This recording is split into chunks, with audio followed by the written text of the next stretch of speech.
ஃப்ரெண்ட்வுட்ஸ் நேயர்களுக்கு வணக்கம். ஐயா ஓபிஎஸ் அவர்கள் திடீர்னு எடப்பாடி பழனிசாமிக்கு ஒரு ஆதரவான விஷயத்தை பேசியிருக்காரு. வருகிற 2026 சட்டமன்ற தேர்தலில் அதிமுக ஜெயிக்கணும் அப்படின்னு எனக்கு ரொம்ப ஆசை அப்படின்னு சொல்லியிருக்கிறாரு. ஆனா இந்த ஜெயிக்கிற விஷயம், இந்த வெற்றி எப்படி சாத்தியமாகும்? எடப்பாடி பழனிசாமியால மட்டும் ஆயிடுமா, இல்ல ஓபிஎஸ் ஆல மட்டும் ஆயிடுமானா அது ஆகாது.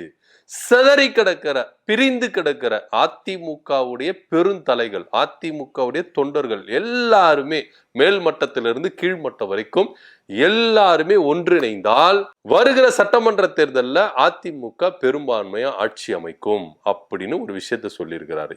இது திடீர்னு என்ன எடப்பாடி பழனிசாமி மேல இந்த அளவுக்கு அக்கறை ஓபிஎஸ் அவர்களுக்கு அப்படின்னு தான் எல்லாருக்குமே நினைக்க தோணும். ஆனா இதுக்கு பின்னாடி ஓபிஎஸ் ஐயா வைக்கிற ஒரு கருத்து என்ன அப்படின்னா, பாஜக கூட்டணியிலிருந்து அதிமுக விலகணும், அதாவது எடப்பாடி பழனிசாமி விலகணும் அப்படின்ற ஒரு கருத்தை தான் ஐயா ஓபிஎஸ் அவர்கள் முன்வைக்கிறார்.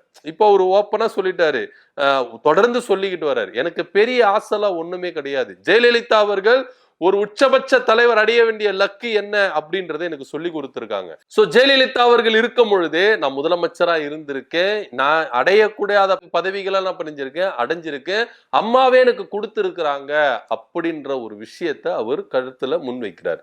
உண்மையிலேயே ஐயா ஓபிஎஸ் அவர்கள் ஜெயலலிதா இருக்கும் பொழுதே பொருளாளராக இருந்திருக்கிறாங்க, அதே போல நிதியமைச்சரா இருந்திருக்கிறாங்க, அதே போல முதலமைச்சரா இருந்திருக்கிறாங்க, பதவிகள் வகித்துட்டாங்க. இப்பதான் எடப்பாடி பழனிசாமி எல்லாம் முதலமைச்சர் அப்படின்ற ஒரு பதவியை வகித்துட்டு இருக்காரு. ஜெயலலிதா இறப்புக்கு பிறகு அது எப்படி அவரு முதலமைச்சர் ஆகினாரு அப்படின்றதெல்லாம் வரலாறுகள், அப்படி அது ஒரு புறம் இருக்கட்டும். ஆனா இப்போ ஐயா ஓபிஎஸ் அவர்கள் பாஜக கூட்டணியிலிருந்து வெளியே வந்துட்ட பிறகு பாஜகவை கடுமையா விமர்சிக்க ஆரம்பிச்சிட்டாரு, கடுமையா எதிர்க்க ஆரம்பிச்சிட்டாரு. இப்ப அவருடைய ஒரே ஒரு நோக்கம் என்னன்னா, அதிமுக இணையணும். இந்த அதிமுக இணைப்புக்கு நான் எவ்வளவு பெரிய தியாகம் பண்ணாலும் நான் பண்றதுக்கு தயாரா இருக்கிறேன்.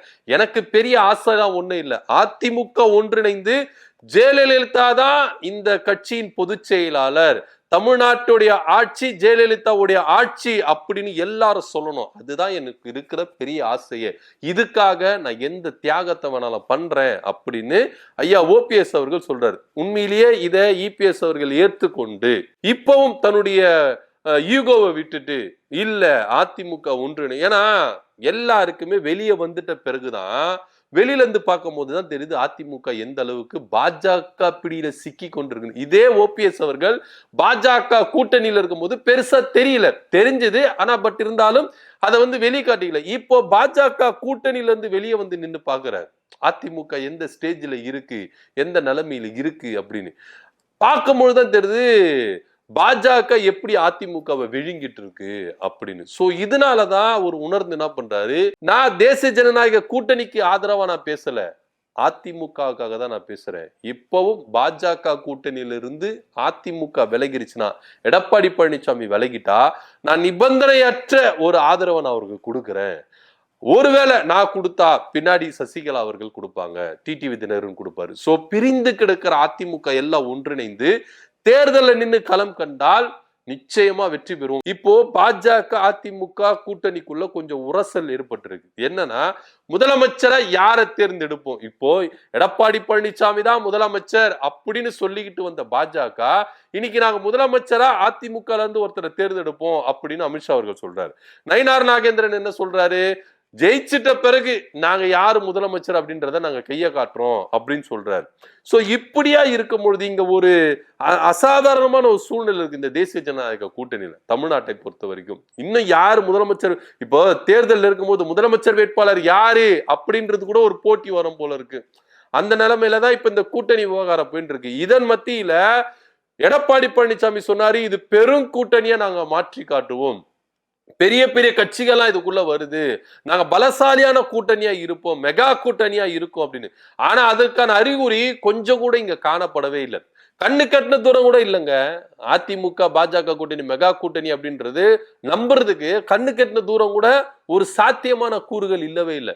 சோ இப்படியா சூழ்நிலை போயிட்டு இருக்கும் பொழுது இங்க தேசிய ஜனநாயக கூட்டணியில அதிமுக இருக்க வேண்டாம், நீங்க தொடர்ந்து இருந்தா தேர்தலுக்கு முன்னும் சரி தேர்தலுக்கு பின்னும் சரி அதிமுக என்ற கட்சி இருக்காது அப்படின்னு தான் இங்க கூறப்படுது. தேர்தலுக்கு பின், அதாவது தோற்ற பிறகு எடப்பாடி பழனிசாமி இங்க பாஜக கூட கூட்டணி வைப்பாரா அப்படின்னா வைக்க மாட்டார் அப்படின்றது எல்லாருக்குமே தெரியும். ஏன்னா 2024 சட்டமன்ற தேர்தலுக்கு தொடங்கும் பொழுது கூட்டணியிலிருந்து வெளியே வந்தாரு. ஏன்னா 2021 சட்டமன்ற தேர்தலில் தோத்ததன் எதிர்வலி.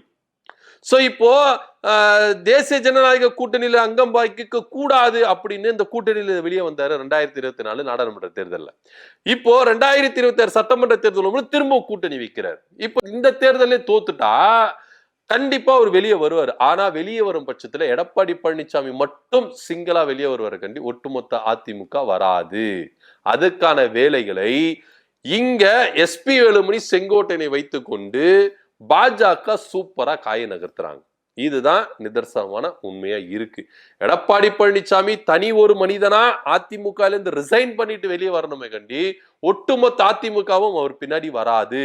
இதை எடப்பாடி பழனிசாமி தேர்தலுக்கு பின், அது சூரியன் மறைஞ்சிட்ட பிறகு நமஸ்காரம் பண்றது வேஸ்ட், ஆனால் இப்பே உஷாராயிக்குங்க அப்படின்னு தான் ஐயா ஓபிஎஸ் அவர்கள் என்ன சொல்றாருன்னா, பிரிந்து கிடக்கிற அதிமுக எல்லாம் ஒன்னா சேர்ந்தா தேர்தலை வெற்றி பெறலாம், பாஜக துணை வேண்டாம் அப்படின்னு தெல்ல தெளிவா ஐயா ஓபிஎஸ் அவர்கள் இபிஎஸ்க்கு சொல்றாரு. இதை இபிஎஸ் அவர்கள் ஏத்துப்பாரா?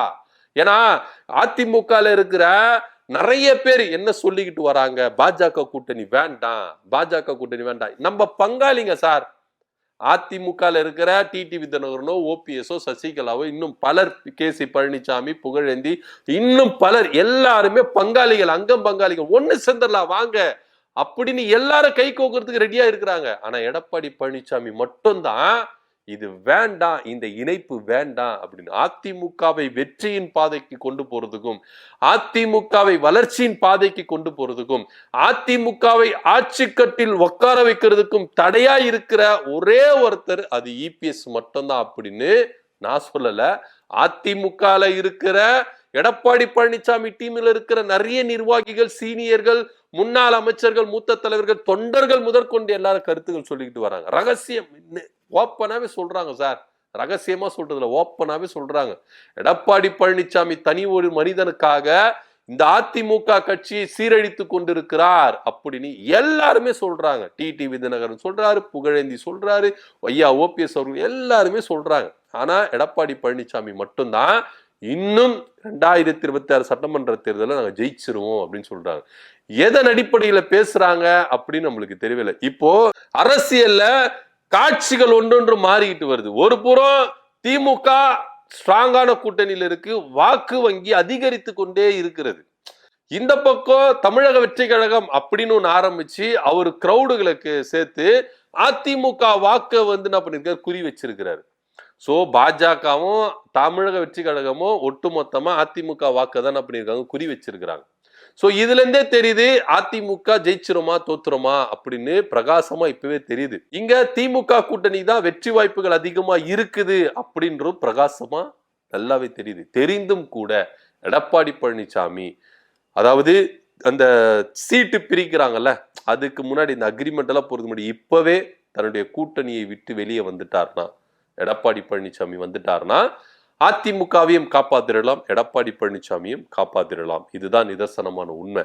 ஆனா எடப்பாடி பழனிசாமி இன்னமும் பாஜக கூட கூட்டணி வச்சிருக்கிறதுனால இந்த கட்சி தேர்தலுக்கு பிறகு பாஜகவோட ஐக்கியமாறதுக்கான வாய்ப்புகள் இருக்குது அப்படின்னு தான் நிறைய பேர் கணிக்கிறாங்க. சோ அதுக்கு முன்னாடியே சுதாரித்து கொண்டு அதிமுக ஒன்றிணைந்தால் 2026 சட்டமன்ற தேர்தலில் ஜெயிச்சிடலாம் அப்படின்ற ஒற்றை கருத்தை மாத்திரம் ஐயா ஓபிஎஸ் அவர்கள் என்ன பண்ணிருக்காரு, முன்வைத்திருக்காரு. இப்பவும் ஐயா ஓபிஎஸ் அவர்கள் இறங்கி வரார். சான்ஸ் இன்னொன்னு கொடுப்போம், இன்னொரு சான்ஸ் கொடுப்போம், இபிஎஸ்க்கு இன்னொரு சான்ஸ் கொடுப்போம். இறங்கி வரேன், நான் இறங்கி வரேன், அவரு இறங்கி வர தேவையில்ல, நான் இறங்கி வரேன், அவரு ஓகே சேர்த்துக்கலாம் இணைப்பு அப்படின்ற ஒரு வார்த்தை சொல்லுங்க, எந்த நிபந்தனை இல்லாம நான் வந்து இணைகிறேன் அப்படின்னு இப்பவும் ஐயா ஓபிஎஸ் அவர்கள் என்ன பண்றாரு, இறங்கி வராரு. ஆனா எடப்பாடி பழனிசாமி இதற்கு சம்மதிப்பாரா அப்படின்ற ஒரு புள்ளியில தான் பார்க்கப்படுது. ஆனா எல்லாருமே என்ன சொல்றாங்க, திரும்பவும் ஐயா ஓபிஎஸ் அவர்கள் பாஜக கூட்டணியில போக போறாரு,